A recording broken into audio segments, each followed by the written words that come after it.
Hello, everyone. So today we have a few different topics to talk about. We'll be wrapping up any of the topics for Sneaky Sneaky, and then we'll be taking a look at the week 4 content. So to get started, we'll be doing the Sneaky Sneaky stuff first. For that, we have what we left off with last time, which has the multiple areas, the end goal, and everything all set up. Just going to give it a quick play to make sure that it is working. And we can click through, and our first topic that we're going to cover is going to be getting our agents actually responding to our player when the player's near it. So this won't be in a complete walkthrough for the feature, but it will show you how to trigger that state change for when the player's near. The way I like to set this one up is actually have like an aura or radius around my player, and then it actually tells the agents to switch, kind of like if our player had some sort of footsteps animating around it or some sort of audio associated with a certain area, then it can actually tell the other agents that, yeah, anything around this area will draw aggro to it. So first thing we'll need is something on our player to have some sort of collision volume around it. I don't necessarily want to add it directly onto our player because that's already got Capsule Collider and its own scripts and everything running. So I'm going to attach a new object to this, just an empty, and we'll go ahead and call this aggro trigger.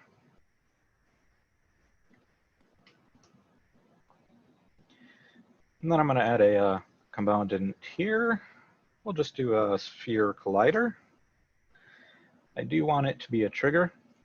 And then I'm going to attach a brand new script straight to this object so that it's got just the one collider that it's going to be looking off of. That's one of the reasons why I didn't want to add it to the other, the main player object, because that already has a collider set up. I want it to just focus on this aggro trigger here. So we'll create a new script. We'll go ahead and call it the same thing, aggro trigger.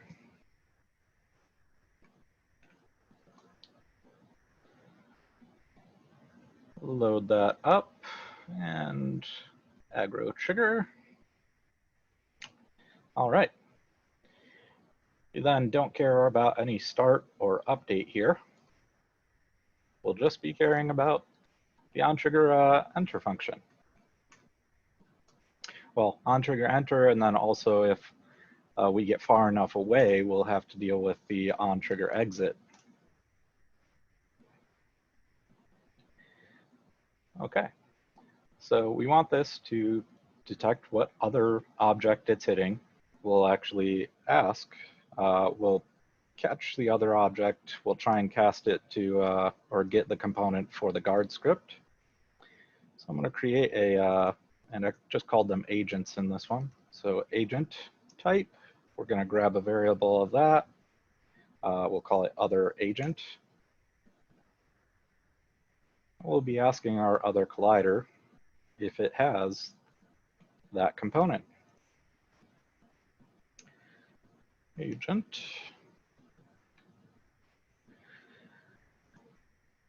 If it did find that other that agent component on that, that does mean we are detecting a collision with a agent. So if that's not equal to null, and null's lowercase here, we can then tell this other agent to do things. Since we're getting that component and storing it in a variable here, we have direct access to that script. For the purposes of this, I'm going to just show it switching the state to the pause function. So other agent, we'll just call our pause functionality, because that toggles our pause on and off. For the following, for the pursuing state, you have to set that one up. We did go over that on how to get that working off of a key press before, but we're changing it so that it's now going to be toggling it through collision. For our onTrigger exit, well, I want it to basically tell that other agent to do the same exact thing, because this pause works like a toggle. It turns pause on or off when we call it. So we'll save that. Back over in Unity, we added the trigger component, but we never actually set up the radius for it or anything like that. It's actually just a small sphere inside of our character right now. I will go ahead and say, rather than a 0.5 radius, let's go all the way to, let's say, a 6. And we do see that rendered out here in the scene view. So if I play this, and our agent walks, oh, never attach the script. Gosh darn it. Want to make sure that aggro trigger script is also attached to our aggro trigger object. So we play, and when we get within that radius, any agents that get within the radius will be paused. And then as we get away from them, they'll switch back to their normal state because we're telling it to toggle that pause again after it exits.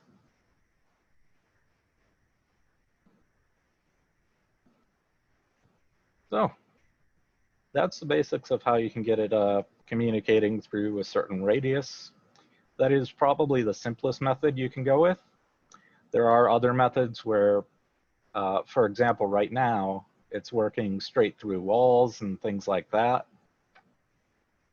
So if we go up here and like try and get near this wall, it's still actually toggling things through walls. So it's not dealing with line of sight or anything. It's just anything within the radius. Yes, Keem. Hello, everyone. How y'all doing? Good afternoon and all that stuff. Over the weekend, I tried to do this myself, and the way that I came up with doing it, I ended up putting a collider on the guards to give him like a kind of like a line of sight, and it still triggered the nav point. So he kind of did like a California roll and stop through the nav point. But when I adjusted the time that he paused to, I think it was 0.3, it kind of, the length of the collider in his view, it kind of, when I did 0.3, it kind of canceled out that time or replaced that time. You know what I mean? Like it took in consideration that it just hit the collider. So even though my time is at 0.3, it still appears that he's pausing at the nav point for 0.2 seconds. Is that okay? So I would not recommend putting the colliders on your agents themselves, because if you put that directly on your agent object, then it's got another collider on it, and it'll respond to when it hits other colliders, such as like the nav points and things, which you don't necessarily want it to do that. So that's one of the reasons why I created the child object here and set that up on a completely different script so that our aggro trigger won't be going off on these nav points or anything like that, even if we were to have this attached to our guards. So I do recommend having it as a separate object, a separate script, so that you don't have that multiple collider issue. I'm not sure if it was the last lecture, live lecture that you did, but there was a lecture where you showed us how to get around that by checking if the collision, when you collide, like if you are also hitting the nav point to stay in a certain state. Yes, so that would have been on the guard script itself. The problem is if we open up, well, our agent, or guard script. If we look at our on trigger enter here, the problem is it doesn't know which one of your triggers or which one of your colliders you're actually using here. So if our character, if this agent has multiple colliders on it, they'll all be calling this same functionality, and the only way we're checking is if the other object we're hitting is a nav point. So that would still fire off multiple times if we have multiple colliders. Yeah, this. I'm not sure if this is the same script, but like I said, it was in a different lecture. You beefed up the if statement to check for that. Yeah, what we did was we changed the nav point here, and we were checking if it is in a current state of patrol, along Yeah. with if the nav point we're hitting is the one we're trying to get to. But you'd still have a problem there of not knowing which one of your colliders or which one of our agent colliders was hitting. All right. Well, maybe after the lecture, if you have a chance, I could show you what's going on, because I don't seem to be having any issues when they are passing or anything like that right now. Just or anything that I'm able to catch with my eyes. So if you wanna, if it's okay after the lecture, if you could. I have another lecture just after this one, so if you could submit your project in the feedback section of the assignment, and I'll try and look over it sometime this evening. But I'll try and get back to you as soon as possible. That will work also. Thank you so much. Yep, sure thing. So as I was mentioning, there are a lot of different ways you could set up the aggro trigger. This is just one of them, probably the simplest method, with just the one trigger on our player that is basically telling the agents that get within this trigger to switch their states. So thank you for attempting your own solutions before just copying what we've shown in lecture and things like that. But if you do end up running into issues, feel free to use this method, as it's probably a bit simpler than you might have set up otherwise. All right. So next up, our next one that we'll do is getting our, oh, another hand. Yes, Lucas, what's up? Can you hear me all right? Yes, I can. Okay. I just wanted to ask a quick question about that exception in the bottom, because I've seen that on mine. I think it happened when I kind of like got close to someone that was going into the idle on the nav point, and they also started following me, and it gave me that. It like triggered multiple states within a short period of time. Yeah. Is that something that would like take points off? Not necessarily. I don't take points off for this, but just to give you an explanation of why it's happening, we see that our aggro trigger on trigger exit was the one that's causing it, because we're calling pause right here. If we wanted to fix that, we can go to the definition, and where we're actually telling it to change state, rather than changing the state, I would want to check if we already have a state that we're currently changing to prevent it from changing multiple times in a single frame. So for example, if, and we have a next state variable that'll be filled out when we tell it to change state, is equal to null, just making sure that we're not already trying to change state before we do any changing of the state. We'll save that. And if we run this now,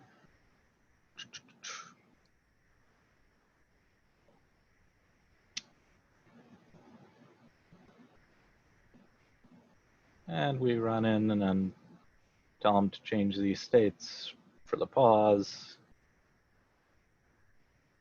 we're no longer getting that error because it's no longer trying to do it the exact same frame that it was already changing a state. For example, that one had just hit that sphere at the same time and would have probably been changing to idle as well as trying to tell it to go to pause. And that's just a built-in state machine feature that we let you know, like, hey, you just tried to change state twice within one frame. Are you sure that's what you wanted to do? Okay. So that's like a failsafe I can put anywhere in my script where I'm like checking to change state.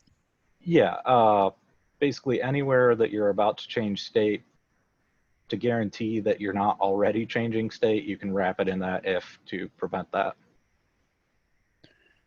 So what happens if you're like, you're gonna do something where it's changing state, but they are changing state already? Do they like just forget about that action that happened? So as we saw, the pause was working fine there. There could be a scenario where that could happen, and but chances are that won't be an issue, because just the next frame then, after it's done the change state, next state would be null, and it would run that again. Just prevents it from happening multiple times within one frame. Okay. All right. All right. Yeah, that's Cool. it for that question. Our next step will be taking a look at how to get our agents off of their normal path. Just like how I was showing the pause functionality with our aura around our player instead of going the full pursue state, which you'll have to implement. I will just be showing another example of instead of having a static point in each one of the areas for the alarm node, I'm going to make it so if I right click, it's going to place an object around, and the guard will have that we currently have selected will go to that point instead. So this one is this the reverse state you're about to show, or no? This would be more akin to the alarm or angry state. Okay, cool. So we're going to create an object that we can place in the level. I'm going to just go for, let's go with a cube. And we'll bring it up out of the ground. And I think I have like -33 as our ground or something. +7, I guess. Yeah. All right. So we're just going to get this object. I'm going to rename it to distract point. I'm going to make it a little bit bigger. Let's just go for 2 for everything. And position won't really matter because we'll be spawning this at runtime where we click. I am going to make it a trigger. And then we'll go ahead and get this placed in the level at runtime. So I'm going to make a prefab out of this. I do want a script on there. So we'll go ahead and create a script just so we can identify it in code. We'll just call it distract point. Before I forget, I'm going to make sure to attach that to our object. Come on. And in our code, we're just going to be using this one for the class type so we can see the object in code and figure out which object that is. Similar to our nav points where we don't have any functionality in it, we just needed a way to find out what this object is. And then we need a way to get our agents moving to this point. Let's work on the spawning first. So I'm going to do this code in our agent manager. That's where we have like all of our agent inputs and things like that.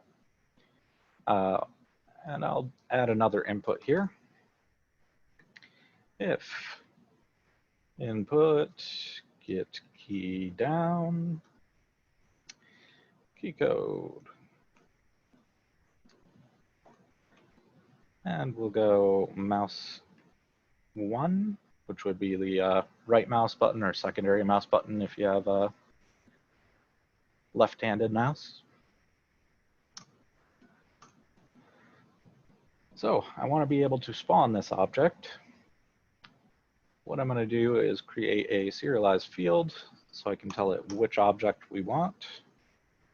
It'll be a game object, serialized field, and we'll call it object to spawn. Initialize it to null, and then we'll set that in the editor. When we do right click, we'll figure out where we clicked, doing a quick raycast. So raycast hit will be filled out with info. Hit, and we need a ray for our mouse. That'll be from our inputs, or from our camera. Off the main camera, we will be looking for screen point to ray. Where we're clicking, we'll ask our input system for its current mouse position. And that gives us our mouse ray. We'll then be doing an if check for a raycast. Physics raycast. And for the mouse ray, we'll do that. And we don't need any other things other than passing in the output parameter of our hit info. So that gets filled out when it detects a hit. And then we need some way of telling our current selected guard about this object. So it would help if we create the object. Let's go ahead and instantiate that. Instantiate, and we'll pass in our object to spawn. And then we have 10 different overloads. We can tell it a lot of different information here.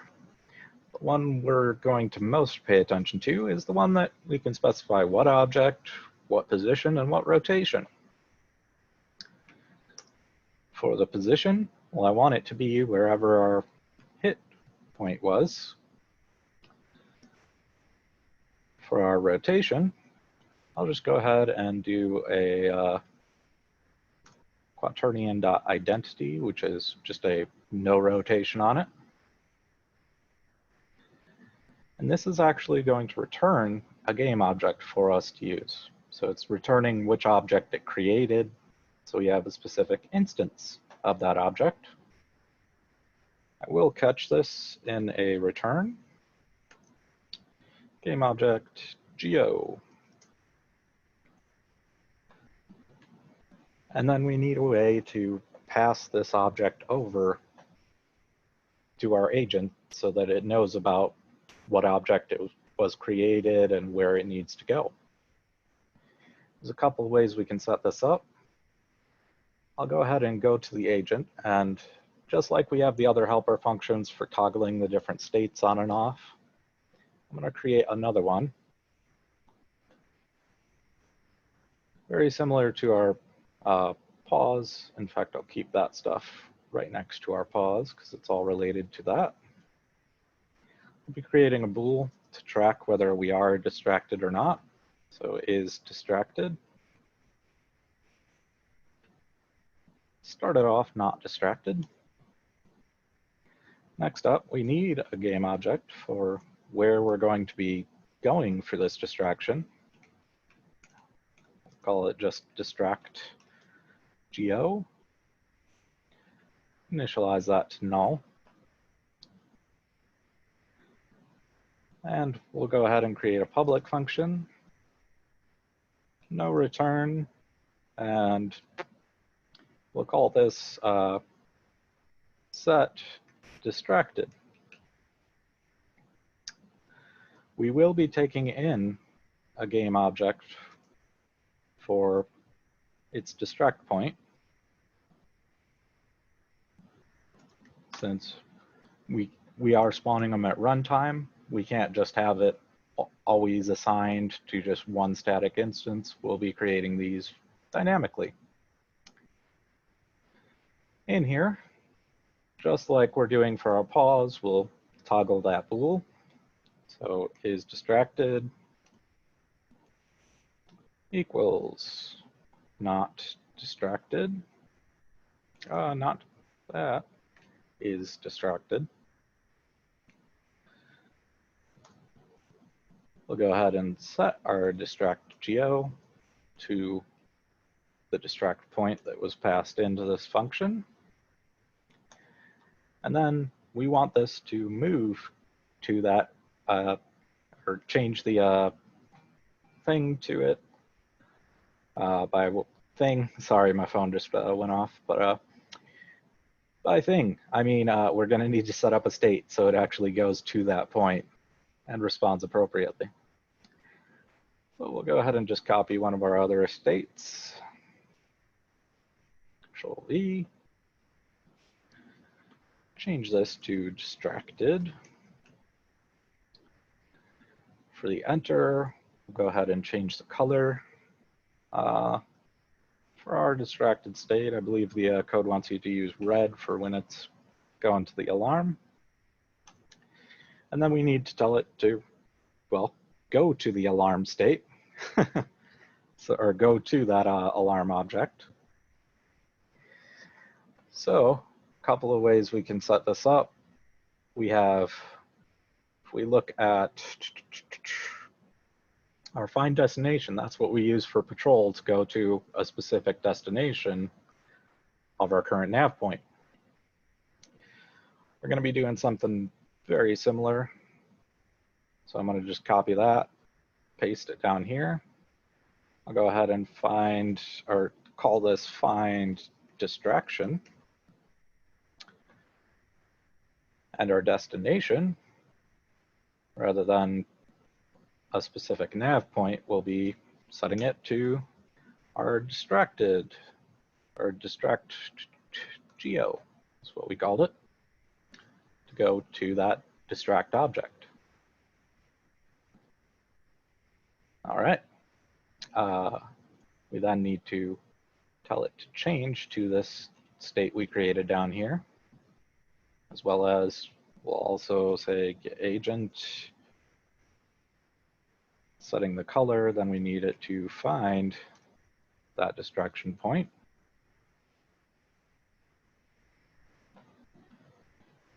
One thing, I just added a new state. So before I forget, we'll go up to our states initialization stuff and make sure to add our state to the state machine.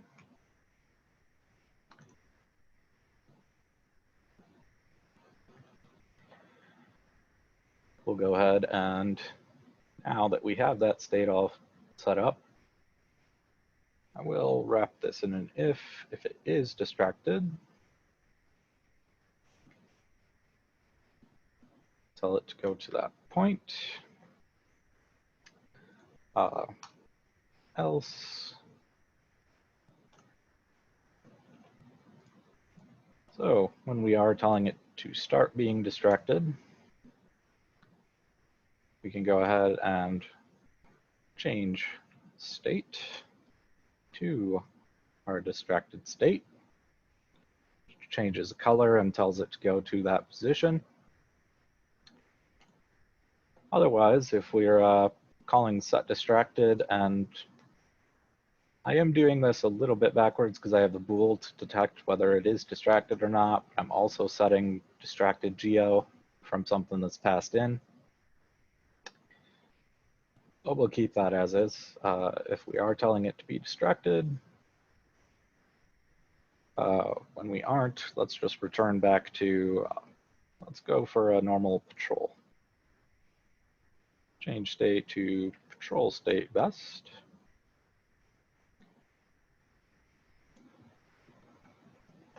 All right. So we'll save this. our agent manager, now it's creating that object. We need to tell our current selected agent to, well, be distracted by this object we just created. So from our agents array, accessing our currently selected one, we'll go ahead and I think I called it just set distracted. Yep. And that takes the game object we just created to get that information over to the agent itself. So right now, I should be able to give this a moment after it refreshes the database. I want to make sure that distract point did get on the prefab itself. That's not on there, so we'll just create another one. Original prefab. And didn't mean to do it that way. Get rid of our other one that doesn't have the script attached. And we no longer need the one in the level. We'll be creating them at runtime. But our agent manager needs to know what object to spawn. And I also see that my agents list is completely empty, so we're going to have to fix that. We want to select an object out of the assets, one of the prefabs we have, to spawn a distract point. I also need to make sure that we have the different agents in here. I'm going to just select the 4 right here for testing, but for turn-in, I would go through and make sure that all the agents are selected. We'll just do our agents from our first room, which should just be all the first ones up top. Give this a quick play. And pressing our left arrow, we are selecting some of them from the first room. Yep. Oh, and that's right. Our agents are all found through code now. That's why it was 0. That makes more sense. Forgot I changed that over to that method. But we have this one selected right now. If we lay down a distract point, we see it gets distracted. Then goes to that distraction and does nothing. So we got to add, when it hits that distraction and detects a collision with it, we want it to just go back to normal. So why do I have 2 of these open? That's a little disconcerting. I'm going to close out of one. And all right, so our agent script, when it detects a collision with something, we're only looking for nav points right now. Let's also look for if the other get component has one of the distract point scripts on it.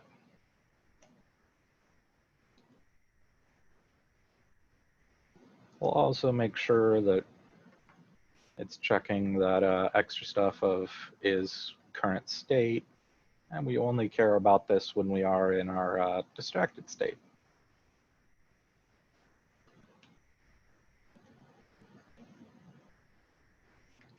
So if we hit one of the distract points and it is in the distract state, then we'll just change state and we'll just go back to idle. Idle state.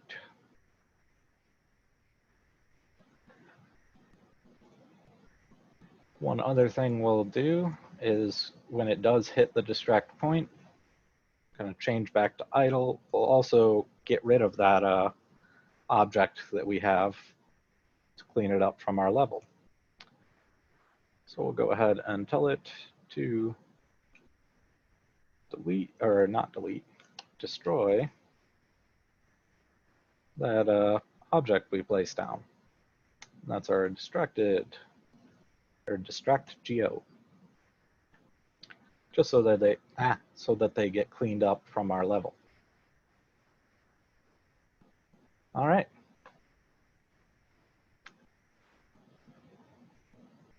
We'll also, just to make sure, since I did set this up as like a toggle, we'll turn is distracted off when we do hit it, since we have that pool being tracked.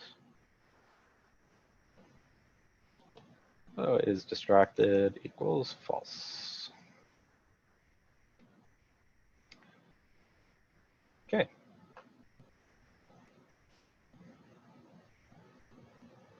Hopping back in.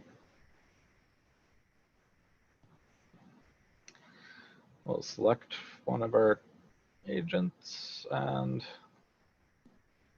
missed all of them. We're back on this one. If we distract that over there, got distracted, but I think it's currently paused because it was within the radius of our character. Let's select one now and get it distracted. And distract turned off. So there's a little bit of bool logic that I have going because every time I click, it's toggling that bool on or off. But now it hits that. Should have turned off from there and went back to idle. So let's check out what's going on. Let's make sure that this object is spawned. Whoa, right on the edge of the distract point. There we go, distracted, going there, hitting that, and it is not responding. So something's going on.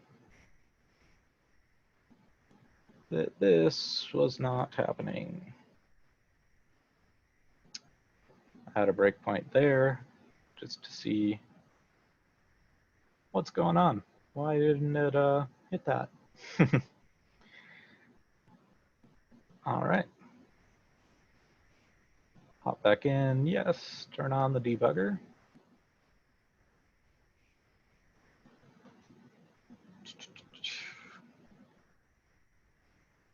Taking a while to start here. All right, we've got this one selected. We'll wait till he's just on patrol. Add a distract point. And it's not even generating the overlap. So let's see if we select this guy right here. The nav agent, come on. And we look at the collider. Well, notice collider does not take up our entire character here. So our nav agents, we're going to need to change those so that they have the collider taking up the actual, well, capsule of our character. We can open up our prefab, edit our capsule collider here, make it taller, and go down to the actual bottom of our capsule as well, our cylinder. Make that right about there. So that it takes up more of an area. All right. I want to make sure to save that.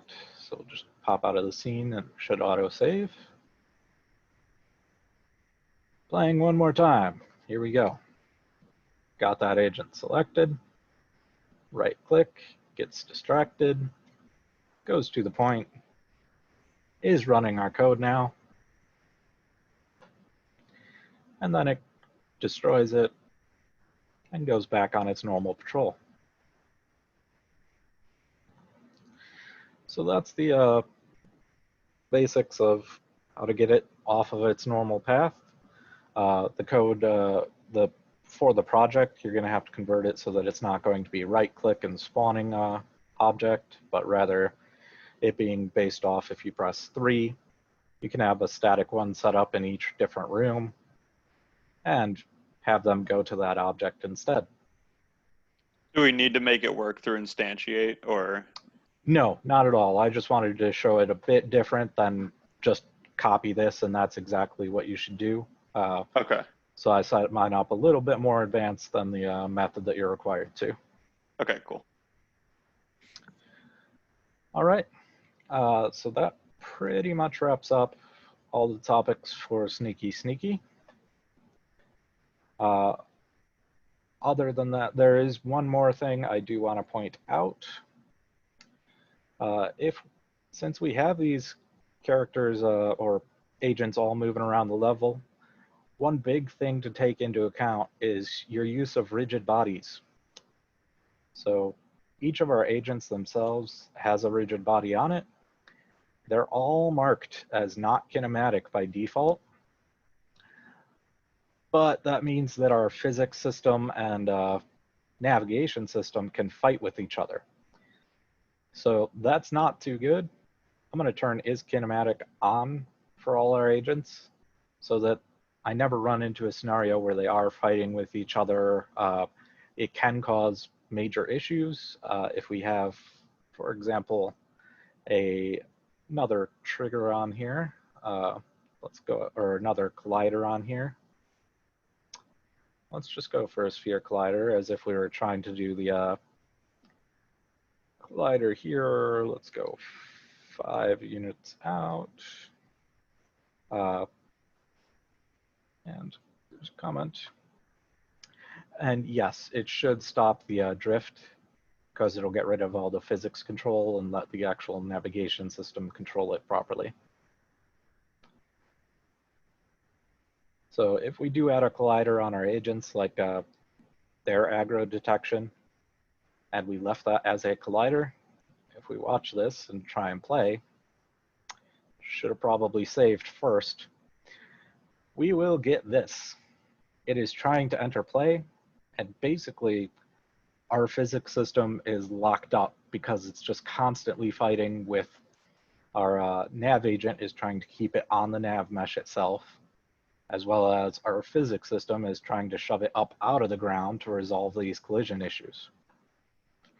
So I did want to bring that up. If you are ever running into a full lockup like this, where it's just sitting there forever, and hopefully I can unpause. If not, I will have to just close out. Yep, looks like we will have to force close. So don't freak out if your Unity does that. It happens. So part of game development. And we'll just reopen that project. Just look through how you've got your rigid bodies and colliders all set up. But yes, you had a question, Lucas? I was just going to ask, what was it that made it locked up again? So I left the rigid body set to not kinematic. So basically it's saying try and resolve any collision issues you have. And this is the wrong project. That's fun. And I also added a collider that was huge around our characters. So our collision system itself was trying to force our character up out of the ground. And what did I call this one? This was, why did it reorganize this?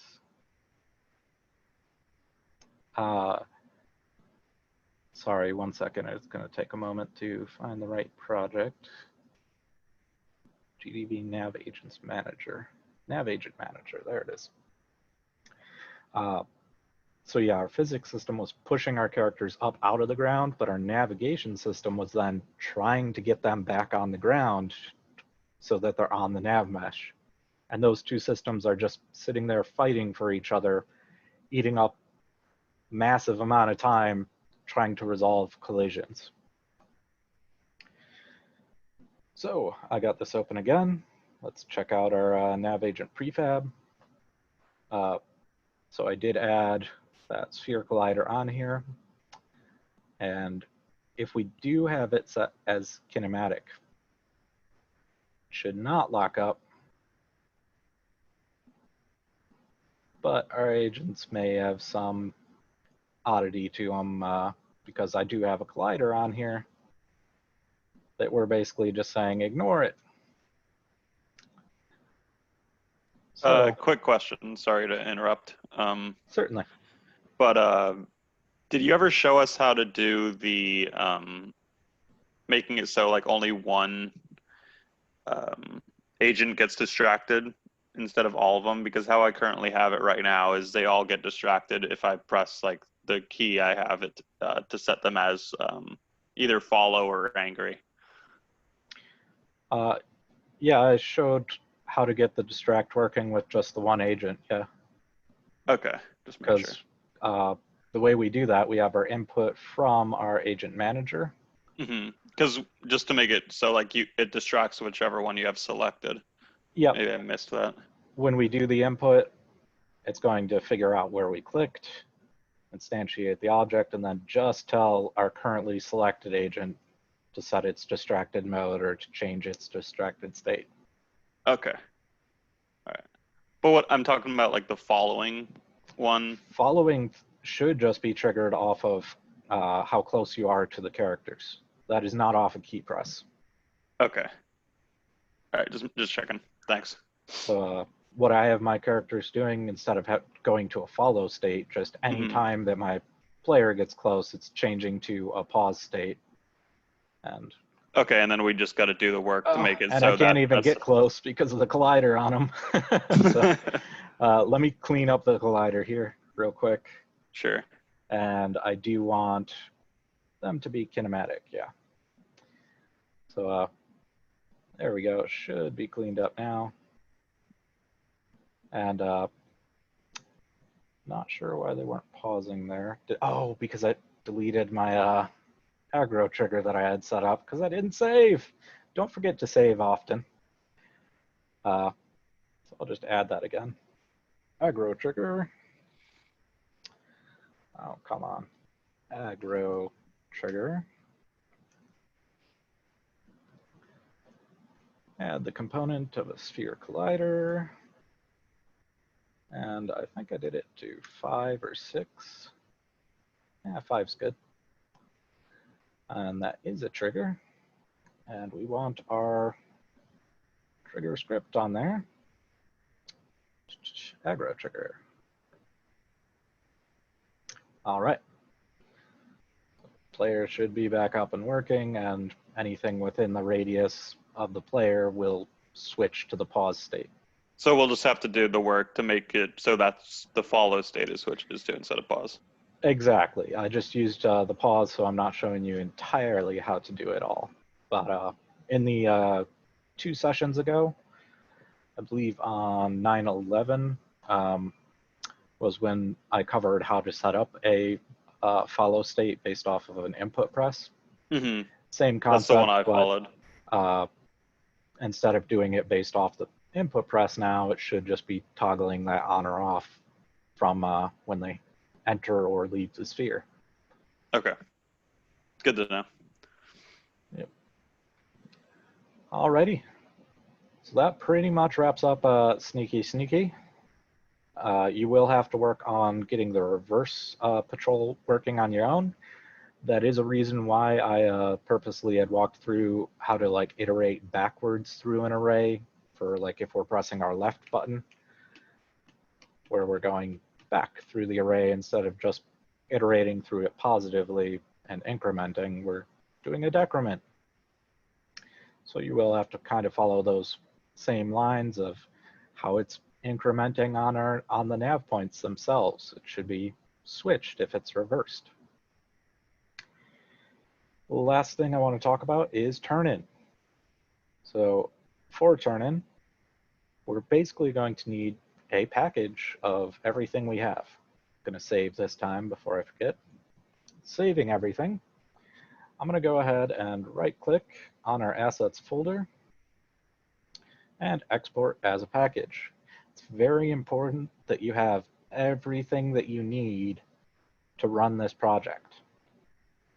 So make sure that you are including dependencies, and you can go ahead and export. Got to give it a spot of where you're going to save it. I'll just go straight to the desktop. Sneaky. Sneaky. Save that. And then to test this package, I'm going to go ahead and open up Unity and just create an empty project to throw this in. We'll go for a new project, make sure it's the same version you've been using. New project 2 sounds like a great testing name.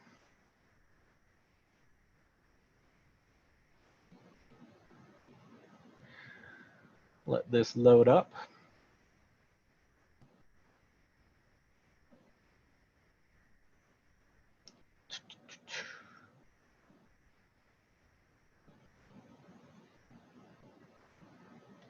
Oh boy, computer's running a bit slow today.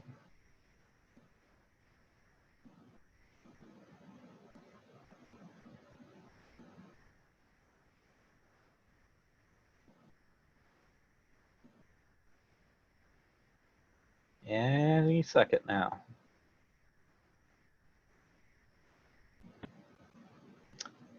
Not debugging still, am I? No. Okay, so we have an empty project here, nothing in it. We'll go ahead and find our Unity package. We can drop this into our project, the actual project tab. Come on, won't let me change the tab there.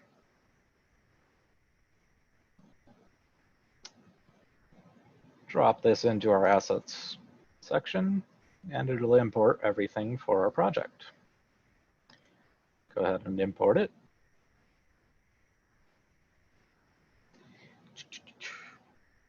Go to our scenes, and I think I named it under the nav agent scenes. We have our actual scene file. Make sure to test everything in this new empty project that you imported the package from. And everything seems to be good there. I'm going to just run through and make sure that our wind trigger is still working. Ooh. Oh, I know what's going on now. Our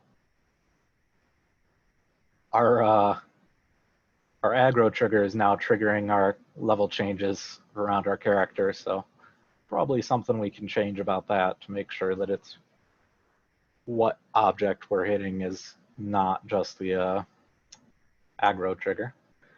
But we win. All right. So that's the basics for Sneaky Sneaky. Remember, that is due tomorrow, so please try and wrap that up. And for the rest of the week, it is mostly a self-study week. So there will be going over some animation stuff. There are tests based on the animation things you see here. Keep in mind the tests are directly based off of the videos and tutorials here. So while they are older in an older method of Unity, make sure you're following exactly what it explains in the videos themselves. So don't base it off of what Unity version you have, base it off of what was shown in the videos. Next up, since it was written in an older version, what you'll be basically making, and let's go over to our scene, is getting a character running around, changing speeds, changing direction based on some inputs. So we get a character moving around, reinforcing how those state machines are set up. It'll also get into blending based on what speed you're going and things like that for setting up a blend space. Our animator here will be setting up a blend space for you so that it changes which animation it's playing, whether it's going forward, backward, to the right, to the left, and how fast it's actually moving. On this, if you do just follow the video directly, you're going to have some teleportation issues. Because it was written in an older version of Unity, computers back then were a bit worse than they are now, and the game was not running at the same speed as it is now. So the script itself, if you copy that directly, will be a little wonky for your character movement. So it was set up frame-based before, but what we're going to do based off this script These are just all the scripts that you'll be copying, and you'll pretty much copy everything right up until the add force function. It was set up frame-based before, but we want this to be time-based, so we're multiplying in that time.delta time. If you don't have that, we'll take a look at what you can expect. Come on, Unity.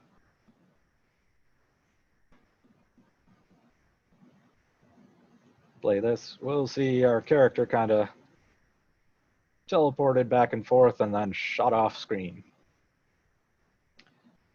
So definitely not good doing things frame-based when they should be based off time. So just wanted to show that how you can get that time-based by multiplying in that time and setting it to a velocity change. So any questions about anything coming up? There is a very last feature analysis, another discussion post, similar to the one that you had done before for breaking down a state machine setup. But this one, instead of choosing just a game at random, it will be based off of this quick explanation of what type of game they're trying to describe, all based off of the same example project right here.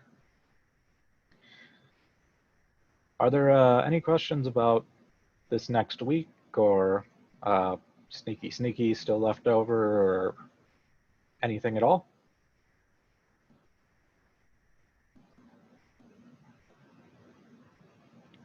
I had one about a submission requirement for